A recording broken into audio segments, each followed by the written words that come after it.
মস্তিষ্ককে ঠান্ডা রাখার জন্যে বা মস্তিষ্ককে শান্ত রাখার জন্যে কী করণীয়?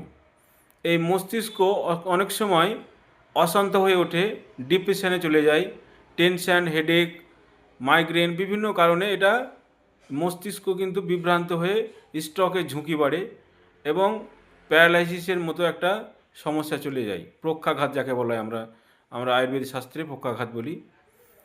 তো এই সমস্যা থেকে মুক্তি পাওয়ার জন্যে কোনো ওষুধ নয়, কোনো ডাক্তার নয়, আপনি নিজেই কি করবেন? এই সমস্যা হলে অনেক সময় যদি টেনশন হয়, যে কোনো ব্যাপারে টেনশন হতে পারে, সেই টেনশনের জন্যে আপনি বড় বড় করে শ্বাস নিন।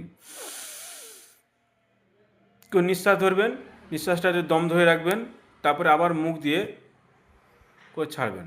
এটা অন্তত 10 বার করলে আপনার টেনশন অনেকটা কিন্তু কমে আসবে। দ্বিতীয়ত হচ্ছে, অনেকে রাগ হয়ে থাকে, চট করে রেগে যান। তারপরে কি হয়, অনেকে কান্না করেন। যখন রাগ উঠবে বা কান্না কোনো বাচ্চা করছে বা কোনো ব্যক্তি করছে, কোনো বাচ্চা কান্না থামাতে পারছেন না, তো বিশেষ কিছু নয়, ওকে জল খাওয়ান। ওকে 1 গ্লাস জল খাইয়ে দেখবেন 1 গ্লাস বা 2 গ্লাস, দেখবেন ওর কান্না কিন্তু থেমে যাচ্ছে। এটা আমি নিজে পরীক্ষিত। অনেক সময় অনেক লোকের রাগ উঠে যায়, তখন তাকে কিছু না হোক, খাবার না হোক, একটু জল দিলে কিন্তু তার রাগ অনেক শান্ত হয়ে যাবে। অনেক সময় নার্ভাস হয়ে যান, হঠাৎ আপনার কোনো বিপদ আপদ হয়ে গেল বা আপনি সিদ্ধান্ত নিতে পারছেন না, নার্ভাস হয়ে গেছেন। এই নার্ভাস হলে আপনারা কী করবেন? শরীরে কোনো একটা জায়গায় চিমটি কাটবেন। এই চিমটি কাটলে আপনার যে ব্রেনের একদিকে যে একটা ধরন ছিল আপনার মনোযোগ, সে মনোযোগটা কিন্তু একটু আলাদা হয়ে যাবে।